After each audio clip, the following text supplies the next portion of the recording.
It's episode 203 of the Author Stories podcast. I'm your host, Hank Garner. I've got a fantastic show for you today with Glen Erik Hamilton. But before we get into that, I'd like to thank some sponsors today, if I can. Dominion Rising, 23 brand new novels from top fantasy and science fiction authors. Y'all, this is the biggest box set of the year. It's in pre-order right now. You can pre-order it for 99 cents. This is 23 whole novels, brand new, never been released before, by some of the biggest and best authors writing science fiction and fantasy. Thousands upon thousands of pages. You're going to love it. Go pick it up today. It releases in just under a month, so get your pre-order in where you can snag it for just $1. Also, Tales from the Canyons of the Dam. Daniel Arthur Smith consistently puts out this magazine, this literary journal each month, full of pulpy goodness, the best in genre fiction, weird tales like you love. Tales from the Canyons of the Dam. Pick it up every month. There's a new issue out right now. I'd also like to thank Nick Breaker and Paul E. Hicks for the Galactic Satori Chronicles. Book 1 Earth and Book 2 Kron are some of the best science fiction you'll ever read. We're in the dog days of summer. Everybody wants to go to the beach and take a great book with them to escape the heat and the reality of summer. Dig into these books. I promise you'll love them. Also, thanks to Ed Gosney for sponsoring the show. Ed's blog, Cool Comics in My Collection, found at edgosney.com, is a fantastic place where he posts all about the history of comics, and he highlights something new each week. Also, pick up his book, Prometheus Stumbles. I think you'll love it.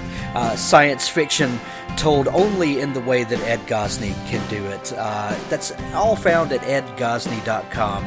And we appreciate it. The roundtable that we recorded about writing comics is going to air over the weekend, so look for that as well. Right after our interview, stay tuned because we're going to have a special audio clip from Richard Gleaves from his Jason Crane series. You're going to love it. Thank you for listening. Today's interview is with Glen Erik Hamilton. His debut book, Past Crimes, won the Anthony, Macavity, and Strand Magazine Critics Awards for Best First Novel. It was also nominated for the Edgar, the Barry, and the Nero Awards. Publishers Weekly and Literary Journal gave Past Crimes starred reviews, and Kirkus called the book an exciting heir to the classic detective novel. We didn't get to it in the interview, but interesting tidbit is that Glen found his agent through Thriller Fest.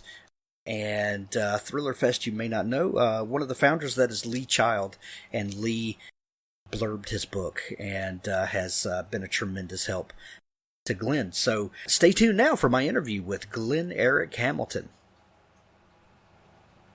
Well, thanks for joining me again for the Author Stories podcast, where I bring you the story behind the stories and the storytellers.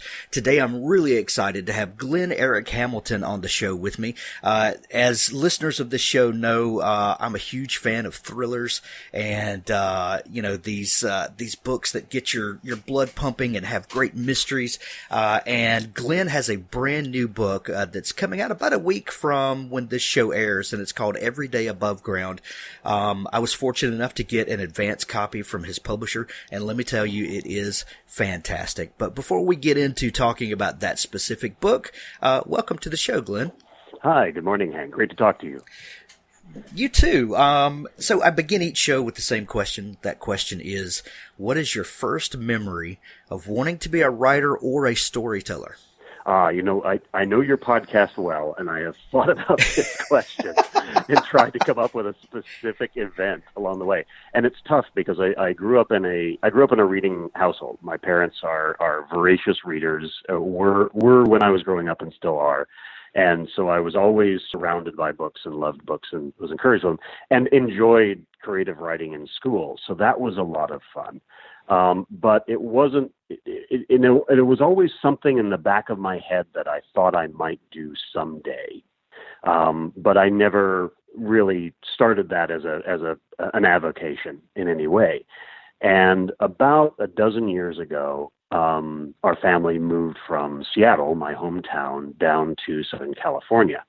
And in Seattle, my creative outlet and one of my undergraduate degrees was in theater. And so a lot of that creative energy was put into into acting and dialogue and a little bit of playwriting and just enjoying that. And my wife and I met doing theater. And so that was where all of those creative impulses went.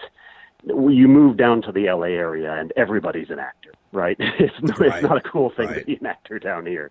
And so, and people, this is probably overstating it, but generally people here don't do theater just for the fun of it, the way that they would do in Seattle. Not that Seattle doesn't have loads of professional theater, but there's a lot of amateur theater and community theater that's done up there that just isn't a thing down here in LA in the same way, right? This is a film and TV industry town. And so moving down here, I knew I really didn't want to necessarily continue acting, which I'd pretty much been doing my whole life. And I had the opportunity to take a few months off work before having to hunt around for an honest job. And I decided, well, it's much too hot to be outside every day.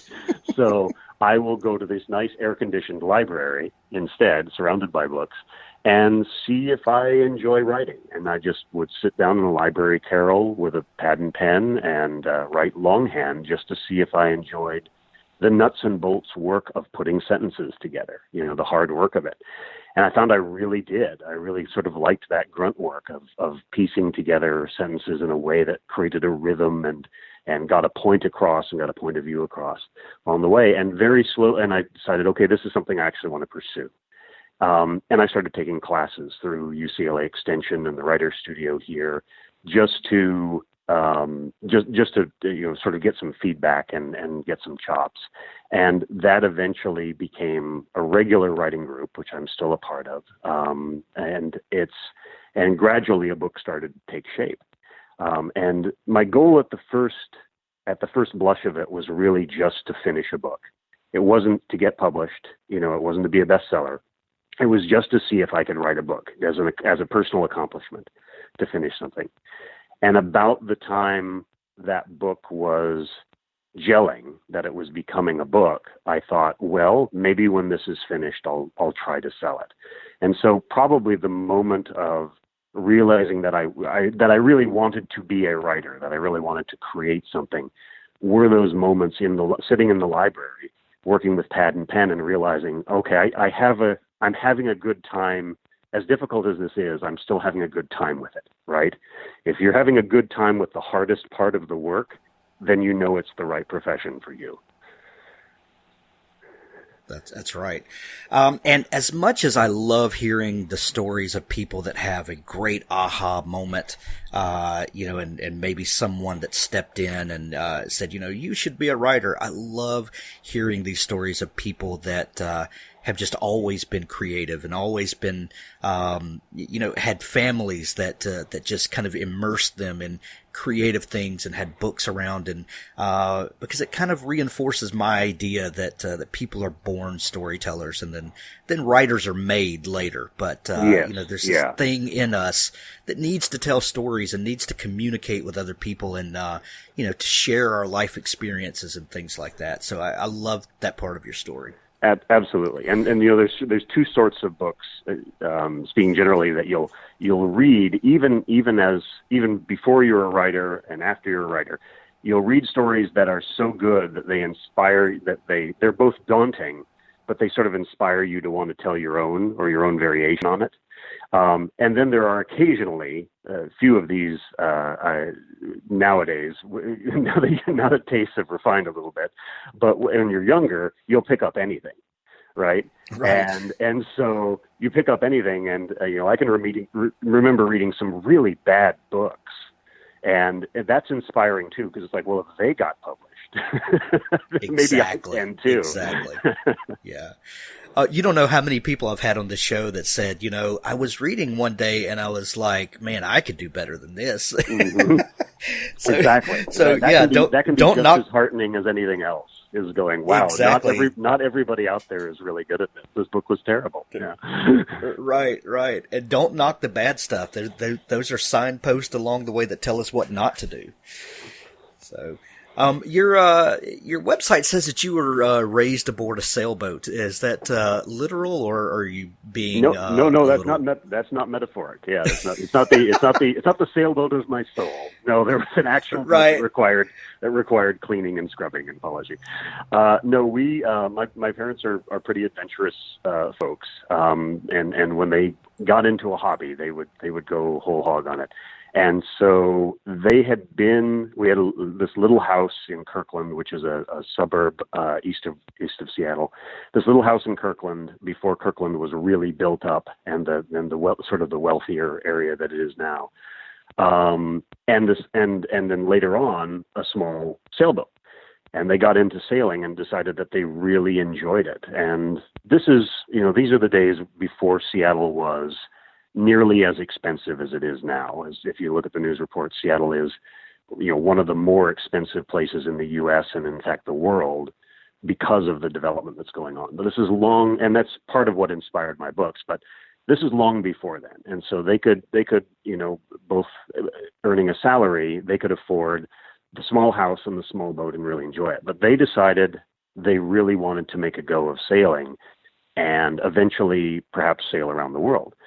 So they sold the house, they sold the boat, they ordered a larger boat that was a larger sailboat that was specifically designed for ocean cruising. A 41-foot CMS was the brand. I think they only made 6 of them.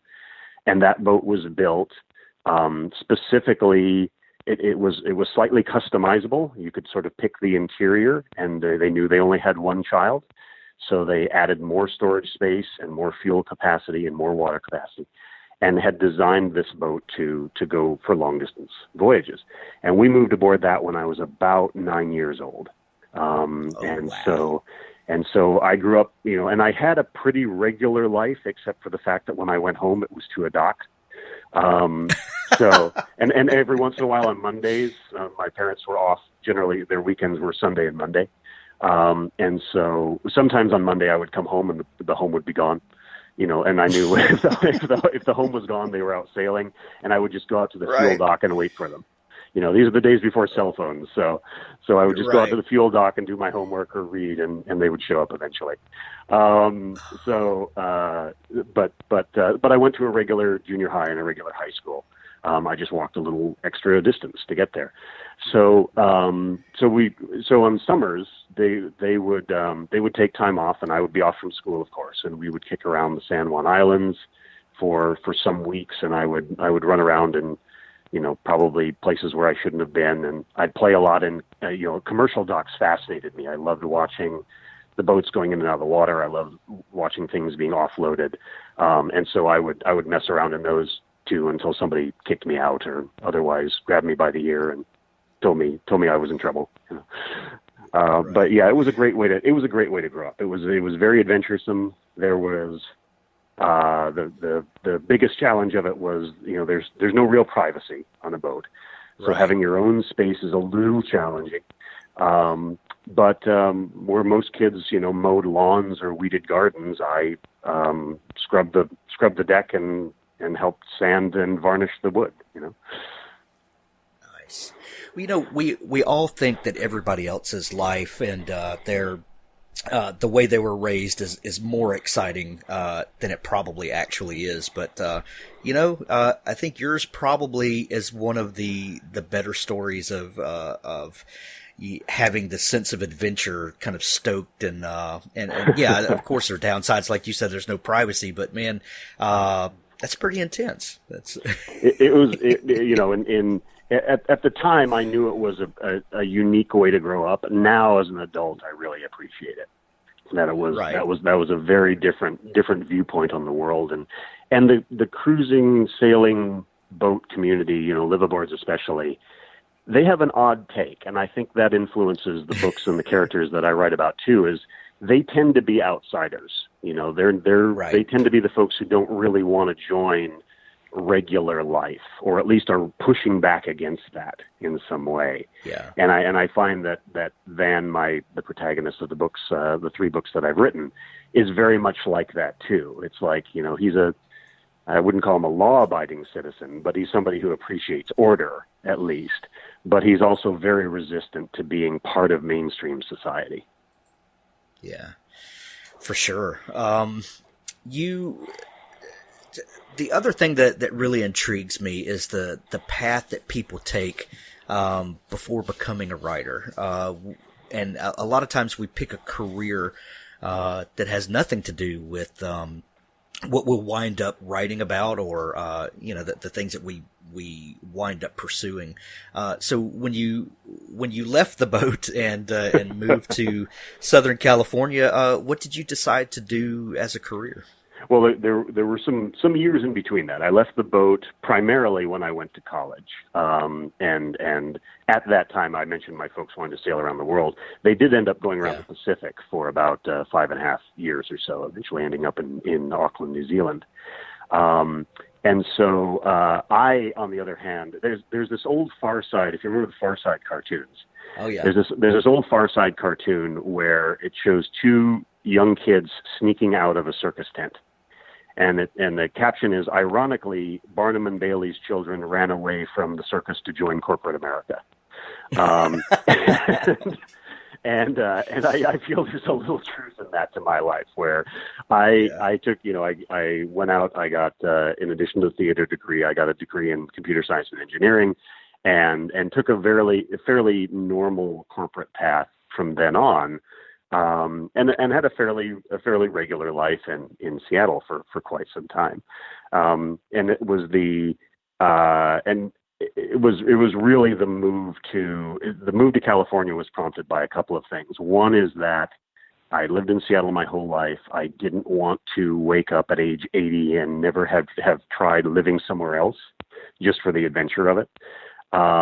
And career-wise, it was just a good time. I'd been with my company for quite some time, and it was a good time to try something new, right? I could have stayed there for ages, but again, wanderlust was sort of nipping at my heels, and we wanted to try living somewhere else. So my wife and I decided, well, Los Angeles, that's the way to go. She's an actress. She's was interested in work. The work in the Northwest and in Vancouver had kind of dried up at that point. And so we said, LA, let's give Los Angeles a try. And it was sort of the cutting ties and moving completely as an adventure that really prompted that. And we've really enjoyed it. How much longer we stay in the Los Angeles area is something as a family we're debating now. I still think of the Northwest and Seattle in particular as home. And I get up there not as often as I would like, but as often as I can. And every time I go up, I'm like, God, I really love this area. And so we're sort of figuring that out now. Yeah. Gotcha. So many questions I want to ask, but I'll come back to that in just a minute. That day you were sitting in the library with your notepad and you're beginning to write the story longhand.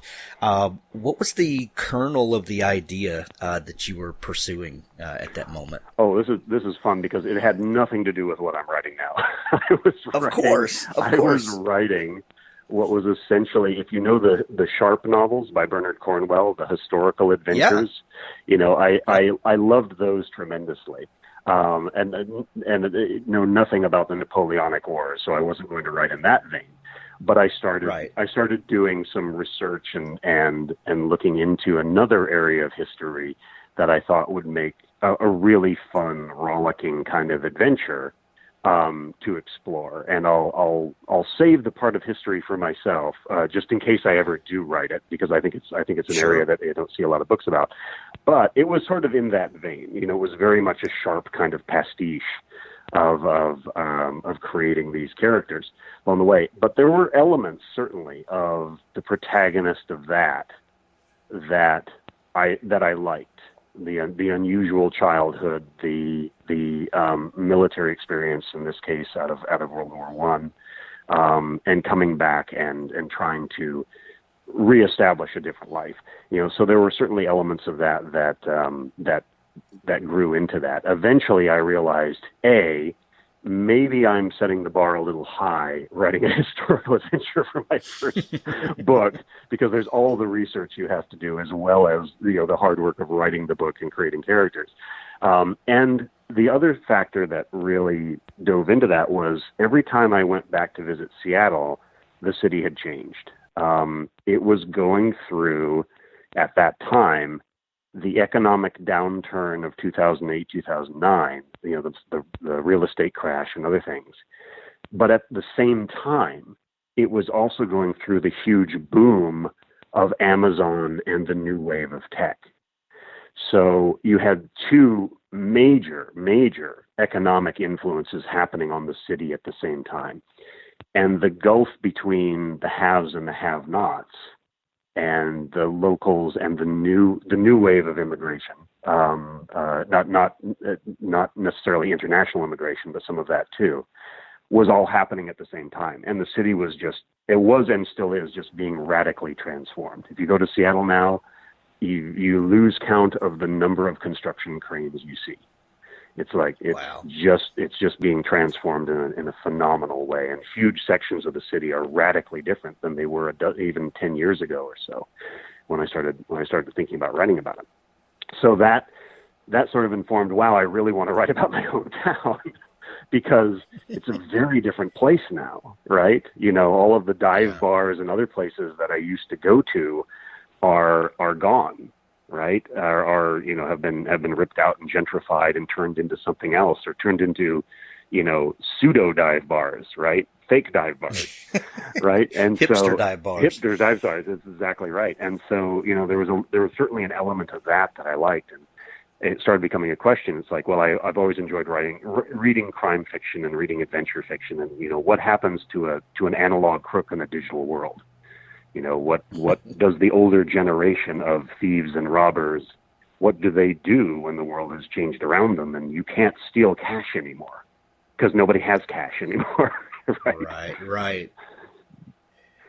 Oh man. So is that where Van Shaw was born? Yeah. It certainly came out of, I just loved the idea of a character who was, and just to describe for your listeners who may not know him, Van was raised by was orphaned at a very young age, and was raised by his grandfather, who was an Irish immigrant from Belfast and County Antrim, and he was raised by his grandfather, who's a very old school, very strict, but has been a thief and criminal his entire life. That is what he knows, what he does. And he does it very well. He was wild in his younger days, and now in maturity, because he's not that much older than Van. His Dhannos, his grandfather, his daughter was born very young. Van was born very young to his mother.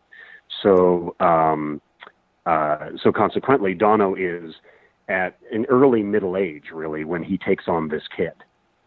So although he's a grandfather, he's by no means elderly. He's kind of in the prime of life. And so Van was raised in this atmosphere of, which is loving, but extremely strict, and with a very skewed moral compass. And Van takes after his grandfather quite a bit. So much like his grandfather, about the time that Van starts to, as they would say, starts to get his size, in other words, starts to become a man, in his late teens, the two men start clashing. And at 18, I'm not giving away too much here, because it's all revealed in the first part of the first book. At 18, they have a violent parting of the ways, and Van leaves and has no recourse, has no resources, nowhere to go. So he goes into the army. And so, which is what, a young fit man with some intelligence with no resources might do. So he goes into the army, and it turns out to be a new home for him. He makes himself a career and serves in the Army Rangers and serves in Iraq and Afghanistan. And at the start of the first book, Dhannos, his grandfather, writes him a letter. Old school, Dhannos not an email guy. He writes him a letter in Gaelic, in Irish, which is the language that they use at home, asking him to come back, right? And Dhannos uses Gaelic at home because nobody in Seattle really knows Gaelic. So it's a very private way to talk if you need to talk in public, right? So Donna writes him a note in Gaelic, just asks him to come home. Van comes home, and the homecoming does not go as planned. And so the first book is unraveling what has happened in Van's absence during the last 10 years. So Van is a guy between two moral opposites. You know, he's served in this world in the military where honor and protecting the guy next to you and strict adherence to the rules saves your life and is part of what that is, right? And that's the lighter side of his moral compass, and he was raised with the darker side. And if there's an overarching theme to the entire series, it's Van balancing those to figure out who he is and how to pursue his ends when they don't necessarily justify the means. Wow, that's how long was it between that first trying your hand at writing and then settling on, okay, this is my character, this is my story? Like, how long did you pursue that other book before you started realizing, okay, this is maybe not what I want to tackle yet, but, here's the thing that I really can tell? Yeah, not too long, honestly. I think those days, about the time I started taking classes, I started realizing it's like, okay, I gotta write a more modern story here, and I want to write about Seattle. And so I probably kicked around chapters. I always had a protagonist who was involved in the criminal world, just because I like trying to look at the world through that lens, and looking at it the way Van did. As a kid, I was always the one who would walk into banks and look for the cameras, and think about the big metal box with all the money in it. And it's like, how would one get in there? One said. It's like a puzzle exercise.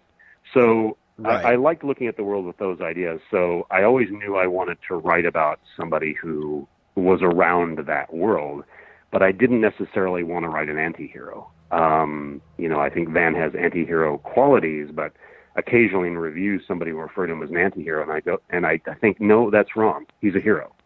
He's just got a different take on it than most, and there are things that he will and will not do. There's a sort of a running gag in the first book that because Dhannos been attacked, and again, this is something that happens very, very early on in the first book. Dhannos been attacked and is on at death's door. Everyone kind of assumes that this rough military guy who's come back to Seattle is going to start killing people, right, to get what he wants. And Van, as I said, it's sort of a running deal where everybody sort of assumes he's just going to pick up a gun and start shooting people. And he's like, that's not who he is. And the book sort of explores why that is, why it is that he has that mindset of no, you don't do that, or I won't do that. There are things I will do and won't do, and the one thing I won't do is just murder people.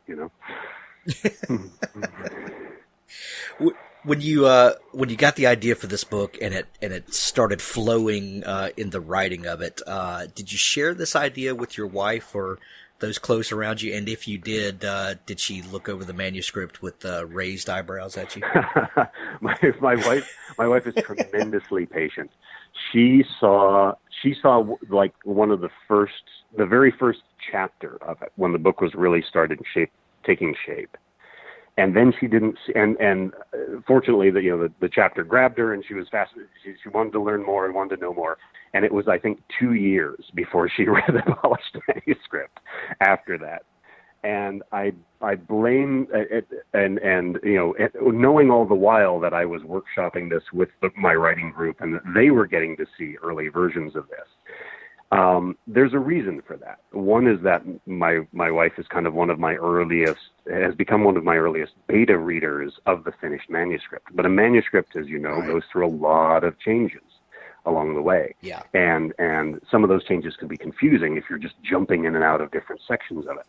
And so as a consequence, what I liken it to is letting somebody see the dress rehearsal, right? Or even the early rehearsals before it's even a put together show.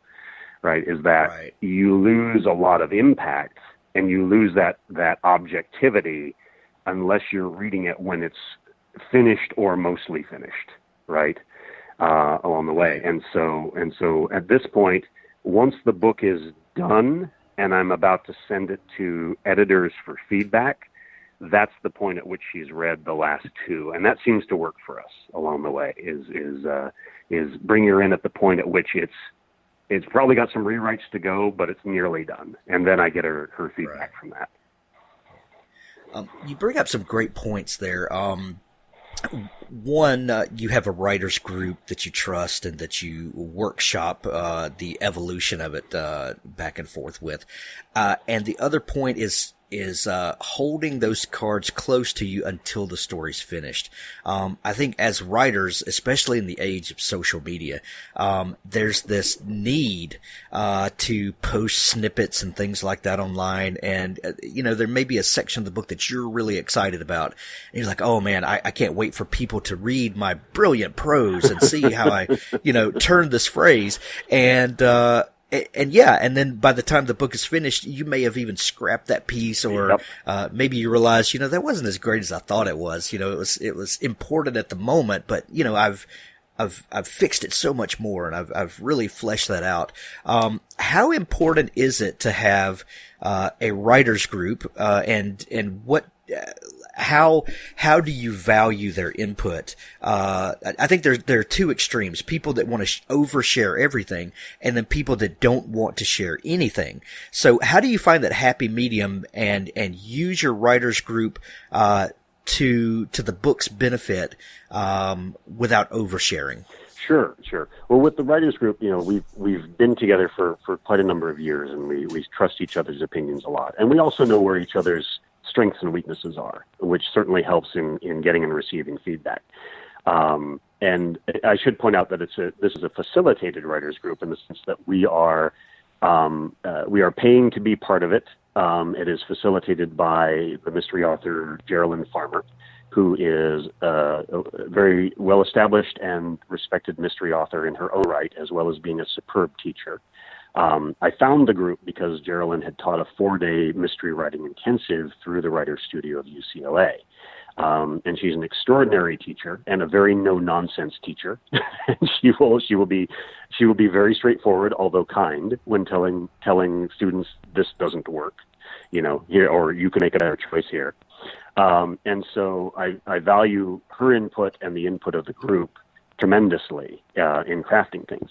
That said, there are times that you receive feedback and you trust your own voice enough to go, no, that's not the tack I'm going for here, right? The book they think they're reading with this 10 pages that I've brought in this week is not the book I'm writing. I'm writing something different, right?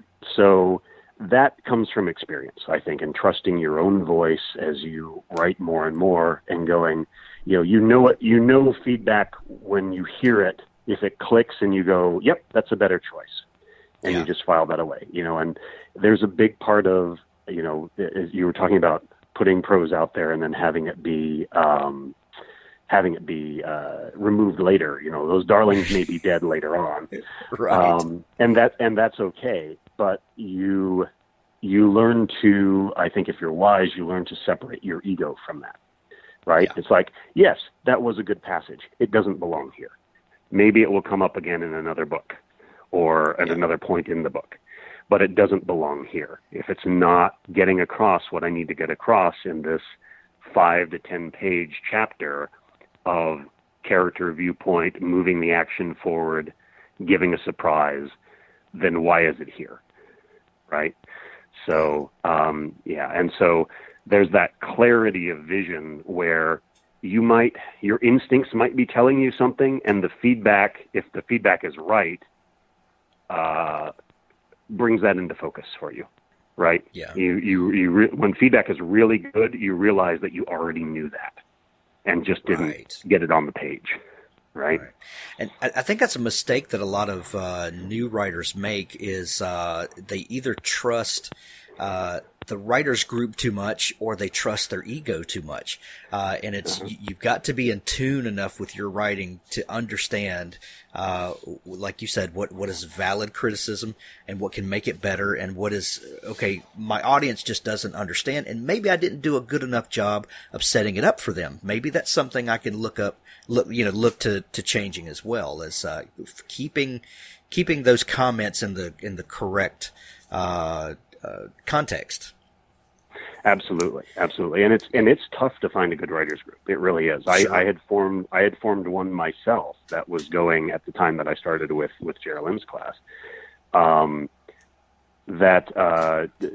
formed one out of a course I had taken through the extension, and it was really solid, and I really enjoyed it. But it was a lot of work keeping the group going. There were varying levels of commitment. There were varying levels of talent. And so, the what I was getting out of it wasn't necessarily worth what I was putting into it. And so there's a reason I've been with this particular group so many years now, is because I'm still getting a lot of value for the time out of it. Right. This is your third Van Shaw novel. The new book is called Every Day Above Ground. When you first wrote that first book, did you see Van as a continuing character? Could you see that far down the road? Well, very early on, I thought I was writing a standalone. And then almost equally quickly, I realized, oh no, I love the idea of writing a series. Because there's a bunch of things you can do with a series that you can't do with a standalone. There are limitations, certainly, if you're writing a series character, right? You're not going to kill him off in chapter 4.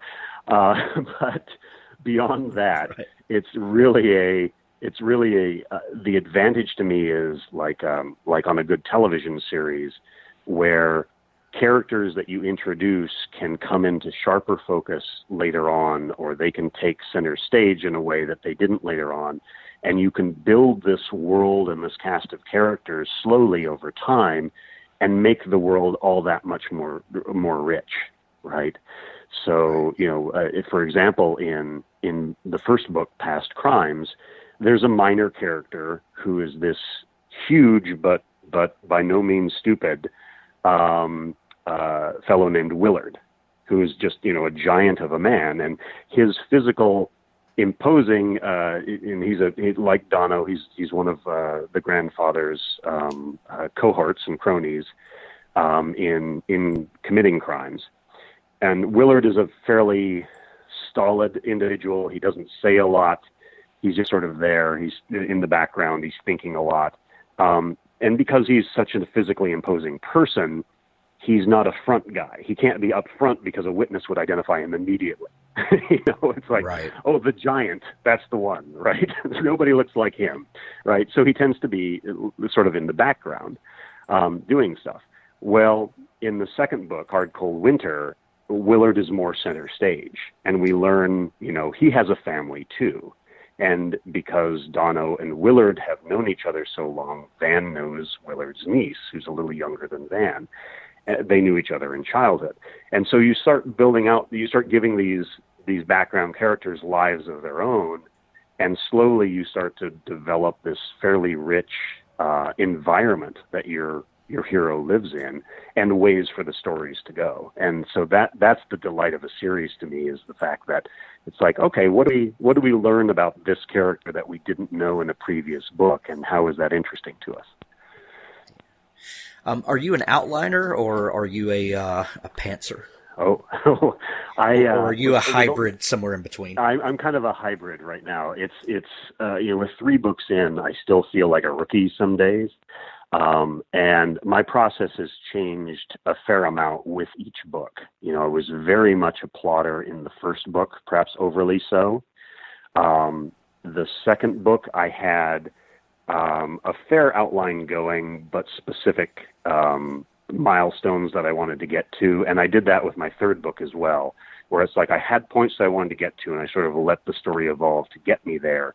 But then that proved to be challenging in some ways, where I had to get to a point, and it's like, okay, I think I've written myself into a corner here, and I had to fix that in rewrites. So in the book that I'm writing now and hacking my way through the thick underbrush on, I'm writing a standalone. And what I'm learning with that is going back and creating a world now more or less from scratch, creating this character's world from scratch, is that the more I'm back to outlining, the better off I am, right? Because there's stuff I don't instinctively know the way I know it with Van, having written 3 books about him, right? So I'm finding that I'm outlining more as sort of a safety net for myself along the way. And so I'm definitely a hybrid at this point. Maybe someday I'll have a set process. I look forward to that because not knowing what the process is a little unnerving sometimes. But sooner or later it'll gel.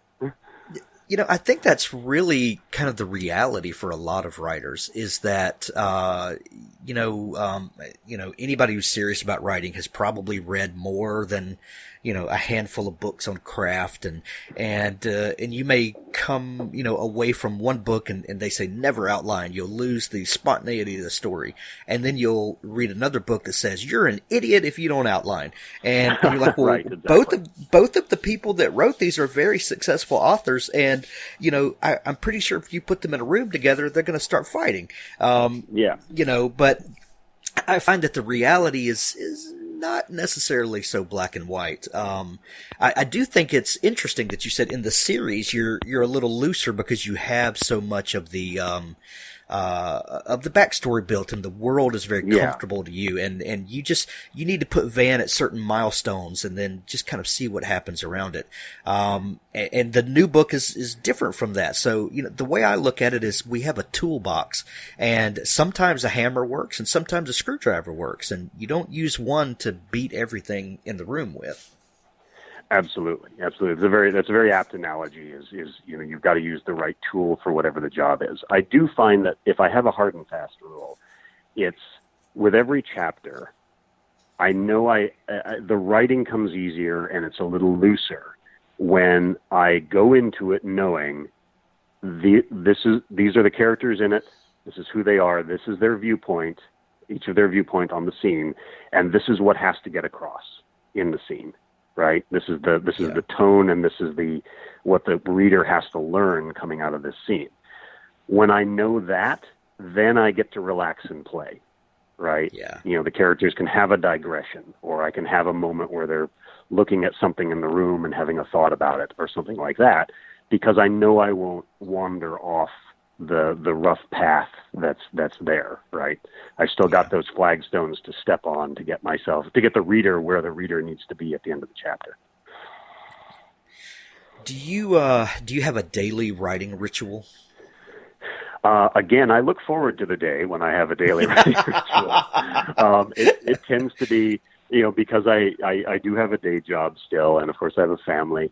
And I try to make that protected time, but most books kind of go through this long period of trying to figure out what the book is, and then it starts clicking, and then I have a 2 to 3 month period where I'm just pounding out the manuscript and getting that done, and that's when the protected time comes in, and I'm trying to produce 1,000 words a day and get that squared away, and so. I would love it. I would love to be able to balance myself out and get to myself to a point where I only had to do, say, 500 words a day every day and get that accomplished. And I'm getting closer to that. Like the more books I do, the more I'm getting there. But I do need to set those milestones and understand what's happening in the story necessarily before I sit down and start pounding away. Ideally, time allowing someday. What I would love to do is use the time that I'm researching and figuring out what the next novel is and still have a writing aspect of that day where I'm working on either rewrites or short stories or working on something else. That's my dream is like I'd love to have the writing hours each day, like 6 days a week, where if I'm not working on the novel to come, I'm working on something else. Just to keep that sharp. But I do try to do at least a little something every day, whether it's putting down a paragraph, writing some particular observational notes, working on story plot ideas, just to keep it constantly percolating. Well, I've heard John Grisham say that his writing process is he plays about 6 months of golf, and then he works on an outline for about 3 months, and then he writes really hard for about 3 months, and then he goes and plays golf again. And I don't think that's so rare. I think that an important part of getting the story out is letting it to kind of ruminate in your brain for a while. And I think Terry Brooks calls it the dreaming stage, where you just getting all of it stewing in your brain for a while before you set out to actually write it. So I actually like that. I think that's an important part of the process if you're that kind of writer. I think I am, but I'm also the sort that I like to be productive every day. Right. So to go and work on something else and let my brain rest on the novel and instead think about something else, I think would be ideal. I would really enjoy that, and we'll get there someday.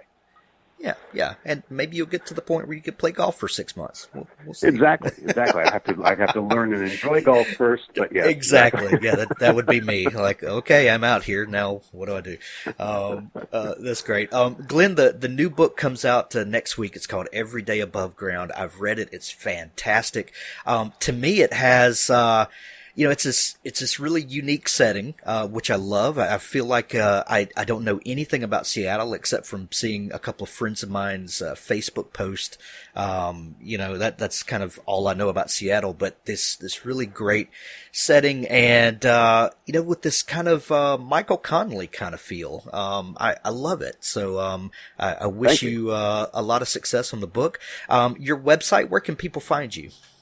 They can find me. My website's super easy to find. It's just myname.com, glenerikhamilton.com, Eric with a K. I've got a Facebook author page under my name as well, and I love to have people join me there because that's probably where I post most frequently about funny things that are going on or events that are happening. And then I'm on Twitter at Glen Erik H as well. And then if folks are enjoying the series or if they're curious about the series, with the new book coming out, I do have a small book tour coming up. I'm going to be at a number of locations, including Poison Pen in Scottsdale, Arizona. I'll be at Murder by the Book in Houston. I'll be at Chevalier's here in Los Angeles, and Mysterious Galaxy in San Diego, and Carnival down in Orange County. So those are my Southwest tours. And then in the Northwest, I will be at the Seattle Mystery Bookshop, home turf, certainly for those of us mystery writers who write in or about the Northwest. And I'll also be at the University Bookstore with a panel of local authors as well within the next couple of weeks. So if folks are curious, join me on Facebook or reach out to me on Twitter, and I'll be posting all of the dates there for late July and early August. We sure will. And I'm going to encourage everyone to go grab their copy of Every Day Above Ground, a Van Shaw novel.